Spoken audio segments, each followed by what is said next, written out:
Bonjour, bienvenue dans ce nouveau petit coup d'œil consacré au tour 3 de la simulation historique Panzer. Nous commençons par la première phase du tour qui est la phase spotting, donc de repérage. Pour ce faire, nous allons observer d'abord le camp allemand, ensuite le camp soviétique, peu importe le sens où vous allez le faire, pour déterminer qui voit qui et donc sur lequel on est susceptible de tirer. Pour cela, on va utiliser cette table qui est là, qui va nous permettre de savoir si nous sommes à portée ou non pour déterminer si nous voyons l'ennemi.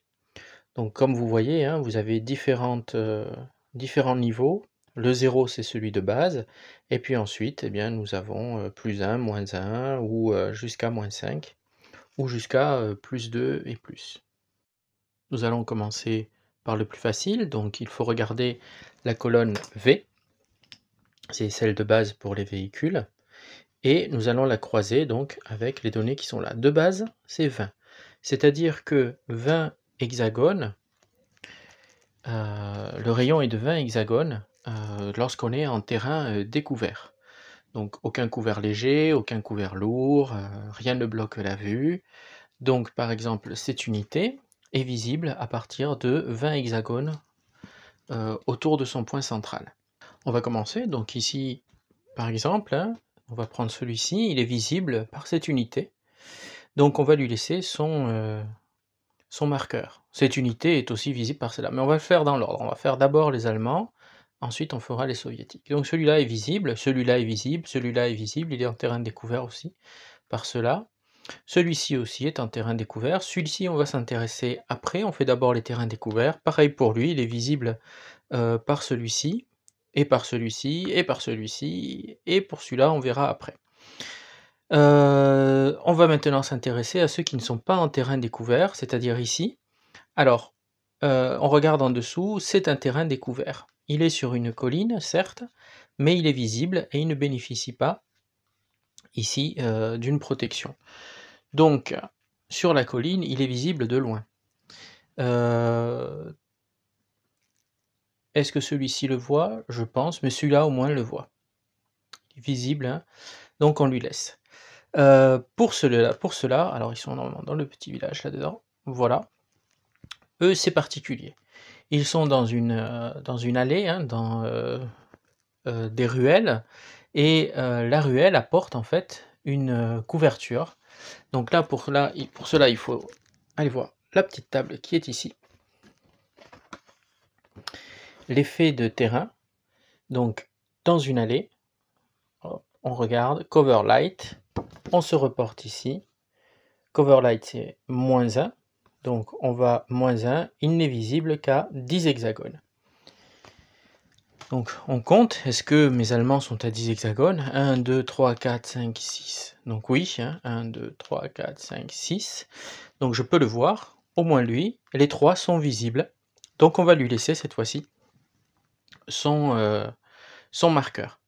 On en a fini, alors lui il est invisible, donc il n'en a pas. Donc évidemment tous ceux qui sont en terrain découvert comme ici sont visibles. Ceux-là sont visibles, celui-ci est visible, et celui-là est visible de loin. Sachant que il est visible par cela. 1, 2, 3, 4, 5, 6, 7, 8, 9, 10, 11, ouais, il est visible. Donc ça pose pas de problème. Celui-ci est visible aussi, par les unités qui sont là, et par celui-ci. Quant à celui-là, je crois qu'il n'est pas visible. On va tracer, mais je pense qu'il ne l'est pas. Alors, voyons voir. Hop, non, ça n'est pas visible par là non plus, par celui-ci non plus, par celui-ci non plus. Donc voilà, donc lui il reste invisible, on lui enlève son marqueur. Voilà, on a fait le tour. Nous allons passer à la phase suivante. La phase suivante est la phase de commandement. Nous allons donc placer nos ordres de commandement. On va donc procéder au jet d'initiative, donc c'est le plus haut score sur un des 100 qui aura l'initiative et sera désigné comme premier joueur. On y va pour le soviétique, 55, et on y va pour l'allemand, 46. Donc c'est bien le soviétique qui va commencer en premier. Donc sur la piste du tour, on prend le petit pion qui est là, hein, qui est recto verso, et on le met donc sur le 3, tour 3, côté soviétique, vers le haut. Nous allons donc commencer ensuite la phase de combat directement. Ici, ce sont les tirs directs. C'est le premier joueur qui tire en premier, donc ici, le russe, le soviétique va faire feu. Je dois d'abord désigner mes tireurs et mes cibles. Donc, celui-ci va tirer là, celui-ci va tirer sur celui-là, celui-ci va tirer sur celui-ci, et ici, les trois, le premier va tirer là, et les seconds, le deuxième et troisième vont tirer sur celui-là et celui-là. On va commencer par en haut. Donc, on compte ici le nombre de cases d'hexagones qui nous séparent de la cible. 1, 2, 3, 4, 5, 6, 7, 8. 8. Ensuite, on regarde sur ici la fiche. Donc 8, 8, hop, c'est 10 le plus proche, hein. C'est toujours le supérieur. Donc ça nous désigne M. Nous sommes à une distance M. On va ensuite regarder ici. Donc M, ça nous donne une base de 50. À cela, on va appliquer des modificateurs. Premier modificateur, j'ai un damage sur moi, j'ai subi un dommage. Donc je vais prendre moins 2, je crois. On regarde. Shooter damage. Non, c'est moins 3. Et en plus, comme j'ai un short alt, c'est moins 4. Donc ça nous fait 4, 5, 6, 7. Ça nous fait du moins 7. Je touche sur donc du 15 et moins. Allez, on essaye 15 et moins. 48. Bon, c'est raté. Donc, on va bouger ici. Hop. Il pourra bouger la prochaine fois. Voilà. On passe au suivant. Donc lui, il va faire feu sur lui. Hein. C'est ce qu'on a. Lui, je ne lui avais pas désigné de cible. Donc c'est une erreur de ma part. Si, j'avais bien désigné là. Donc on y va. 1, 2, 3, 4, 5, 6, 7, 8. Alors là, ici, je peux tirer un puisque... Ah, mais non, je ne peux pas tirer sur lui, parce que je suis en haut d'une colline, je ne le vois pas. J'ai la colline qui me gêne, là. Donc je dois réorienter ma cible. C'est une erreur de ma part tout à l'heure, donc je la réoriente, je vais tirer sur lui. 1, 2, 3, 4, 5, 6, 7, 8, 9. 9. Donc je suis désolé pour cette erreur.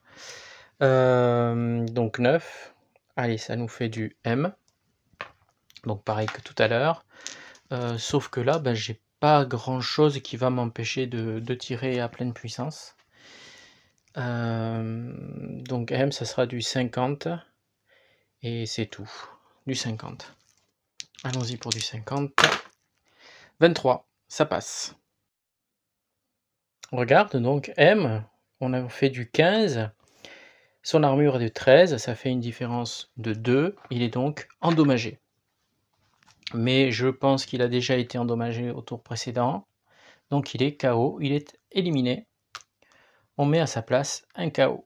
J'ai fait feu, hop, je le retourne moi dans l'autre sens, comme ça je ne me trompe pas. Donc voilà, c'est bon pour lui. On continue, on va tirer ici, donc comme je l'avais dit, sur celui-là. Donc, ah non, pardon, celui-là personne ne tire dessus du coup. Donc sur celui-ci.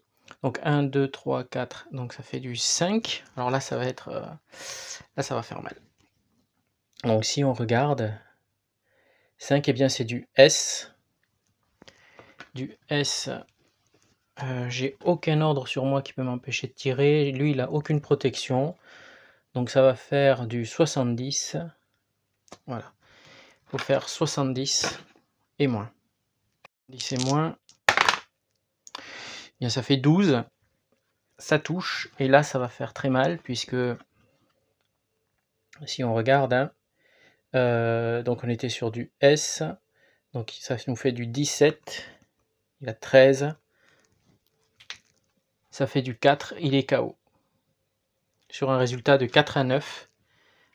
Je vérifie, mais c'est ça, de 4 à 9, il est KO. Donc il est... Alors c'est lequel? C'est celui-ci. Il est éliminé. Alors, le KO ne gêne pas la ligne de vue. S'il avait été en feu, là c'était une autre histoire. Mais celui-ci ne gênera pas la ligne de vue. Donc nous on a fait feu. Hop, voilà. Et on a un petit marqueur comme quoi j'ai fait feu. Ensuite, donc le premier tiré dessus, hein, si je me souviens bien. Donc lui on considère qu'il a fait feu, pour rien. Voilà, on le met de côté. Lui il va tirer. Donc il va tirer sur lui, et puis celui d'en bas sur lui. Donc on commence à tirer ici. Alors d'abord on vérifie la distance. Donc on est à 1, 2, 3, 4, 5, 6, 7. Rien qui me gêne. Donc on va directement ici à 10. Donc c'est du M. M, maintenant que je pense que vous devez connaître la table par cœur. M, eh bien c'est du 50. Rien, absolument rien ici ne m'empêche de faire quoi que ce soit pour tirer à 50, donc on y va. Allez, pour du 50 et moins. Ouh, 57, c'est donc raté. Donc hop, voilà, il a fait feu et on doit lui mettre un marqueur comme quoi il a fait feu. Ensuite, on va tirer le dernier, hein, on les éloigne au fur et à mesure. Voilà, le dernier va tirer sur celui-là, donc 1, 2, 3, 4, 5, 6, 7, 8. Donc ça fait du M. Le M, ça fait du 50. Attention, ici, est-ce que... Oui, la cible est en mouvement, hein, puisqu'il a... même le short alt, c'est un mouvement. Donc, ça nous fait du moins 2. Donc, on est sur du 50 moins 2. On arrive à du 40. Donc, on fait du 40 et moins. Allons-y, 40 et moins. 40, pile. Donc, du coup, ça porte. On regarde. Donc, c'était du M. Ça fait du 15. Il a 13. Il est endommagé. Donc, on lui pose un endommagé dessus. Voilà. Et nous, on a fait feu. Et on se met un marqueur feu. Le camp soviétique a fini son tour de feu. On renverse sur la piste de tour, on met le côté allemand. Cette fois-ci, c'est les Allemands qui doivent faire feu. Alors, ils n'ont plus beaucoup d'options, hein. Il y a là, là et là. Alors, l'option qu'on va prendre, c'est que lui va tirer sur lui. Lui, il n'a pas grand-chose, il va pas faire grand-chose, hein. Il va tirer là pour faire un peu peur, mais c'est tout. Et ici, on va faire feu sur celui-là, au cas où celui-là raterait. Allons-y, donc on fait comme ça. On va commencer par celui-là, c'est celui qui a le moins de chance, hein. Donc 1, 2, 3, 4, 5, 6, 7, 8. Alors on change les dés, voilà. D'abord on regarde la table, donc 8, hop. Ça nous amène à 12, donc c'est du M. M, n'oubliez pas que c'est du 50, mais attention, on a un ordre short alt et compagnie, c'est du moins 4 déjà.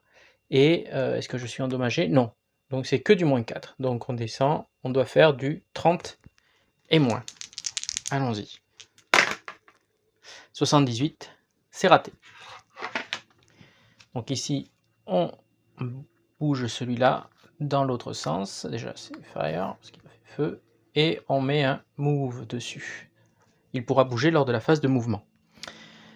Celui-ci, maintenant, hein, on avait dit qu'il tirait là. Donc 1, 2, 3, 4, 5, 6. Alors là, c'est peut-être un peu plus intéressant. 6, oui, c'est du S. Là, c'est intéressant. Du S. Je n'ai rien sur moi qui m'empêche de tirer à pleine puissance. Donc du S c'est du 70 et moins. Allons-y. Et ça porte 59. Alors on regarde quel est le score qu'on obtient. Donc sur Elias on obtient du 20 et il a 18 ici là. Hop, voilà, il a 18 en armure. Donc ça fait du 2, il est donc endommagé. On va lui mettre un petit marqueur. Voilà, endommagé. Et donc on renverse, on a fait feu. Il reste ici, donc on va tirer sur le premier. 1, 2, 3, 4, 5, 6, 7, 8. C'est presque pas la peine, hein, je vais vous montrer pourquoi. 8, on est à du 12 et on fait un 18. Il a 18. Donc on ne pourra pas, quoi qu'il arrive, ça sert à rien de jeter les dés, parce qu'on ne pourra pas dépasser le 18. Ça fera un nul, donc il ne recevra rien. En plus, il est dans une allée, donc ça rapporte du moins. On va tomber, bon, rien que pour la curiosité, je vous montre. Donc ça fait ça faisait du M, hein. Donc on est à 50, mais j'ai un moins 4. Je suis endommagé, donc j'ai un moins 3. Donc moins 4, et on est à du moins 7. Il faudrait faire du 15 et moins. Voilà, enfin c'est presque impossible. C'est déjà dur à atteindre, et puis au final je vais faire du 18, et ça va faire 18, ça va s'annuler. Ça va rebondir sur le blindage. Donc voilà, donc on considère qu'il a tiré. Hop. Et on va passer donc maintenant à la phase suivante, qui est la phase de mouvement. On inverse, cette fois-ci, c'est le joueur numéro 2 qui commence. Donc on va bouger rapidement, hein, je vais vous bouger rapidement et puis vous montrer le résultat des mouvements. Pour rappel, hein, lorsque l'on bouge, on regarde ici la ligne du bas. Le T, c'est le type de... alors ici c'est chenille, hein, tracks. 4, c'est sur n'importe quel terrain à découvert. Sur le 6 c'est sur les routes marron, comme ça. Et le 9, c'est sur le bitume. Donc là, il n'y en a pas sur la carte. Donc celui-là, par exemple, je fais celui-là en exemple pour bouger. Hein, donc 4, et bien je vais faire 1, 2, 3, 4. Je vais venir me positionner ici, sachant que je me réoriente gratuitement à chaque passage, à chaque mouvement. Et j'enlève le move puisque je l'ai fait. Voilà. Et je mets un petit marqueur de mouvement. Voilà, je vais faire la même chose pour les Allemands et puis pour le côté russe. Voilà les mouvements du côté allemand. À noter ici que ici ce sont des bois, donc il me coûte 3 de rentrer, j'ai 4, donc je rentre et je ne bouge plus. Je vais bénéficier du couvert. Côté russe maintenant. Je vous montre juste le mouvement de celui-ci parce qu'il est endommagé. Donc sa capacité de mouvement est divisée par 2, arrondie à l'inférieur. Chez le russe, sa capacité de mouvement est de 5 sur du terrain découvert. On va donc l'arrondir, on va le diviser par 2 et l'arrondir à l'inférieur. Donc il a que 2 de mouvement. Donc soit je me porte là, soit je recule parce que je vais être particulièrement exposé. Donc je pense que je vais reculer, je vais faire 1, 2, et je vais venir me mettre là. Je sais pas, ou alors je bouge pas du tout, je reste là. Je bouge pas, je reste là, voilà. Je peux ne pas bouger, hein, il n'y a pas d'obligation de mouvement, mais on considère que j'ai quand même fait un mouvement. Quoique je devrais quand même me mettre à l'arrière. Le problème c'est que, alors si je bouge, hein, alors je peux reculer. Ah ben tiens, je vais vous montrer le mouvement de recul. Reculer, c'est assez coûteux en fait, ça coûte le double pour rentrer. Donc ici normalement ça coûte 1, donc ça va me coûter 2. Donc en fait ça me coûte tous mes points de mouvement. Voilà, mais c'est juste pour vous montrer. Ben, je vais faire le reste rapidement. Tout le monde a bougé, j'en ai profité pour prendre le pont ici. Alors comme il est sur une route, eh bien on le traite comme une route. Voilà pour les mouvements. On passe donc à la phase suivante. On nettoie le plateau et on passe donc au tour suivant qui sera le tour 4. Nous voici rendus à la fin de ce tour 3. qui sera le dernier que je vous montrerai autour de, ce scénario, d'initiation, Panzer avec les règles de base. Il y a beaucoup de règles, optionnelles qui sont, et avancées, hein, surtout les avancées d'abord, les optionnelles, c'est pour après, qui sont vraiment très intéressantes et les scénarios vous permettent, hein, vous signalent quelles règles vous pouvez utiliser pour corser un peu l'affaire, pour vous, aguerrir un peu plus dans la connaissance des règles. C'est vraiment très, très intéressant et c'est très didactique comme, progression. Bon, je m'arrête donc là pour, ce scénario et pour cette présentation. La prochaine fois, eh bien, je vais certainement m'intéresser à l'extension numéro 4 de Panzer, avec les Français en 1940 et toujours avec les règles de base. Voilà, je vous remercie de m'avoir suivi, merci pour vos, likes, merci pour vos, abonnements, qui sont autant d'encouragements, à continuer. Je vous dis à la prochaine. Au revoir.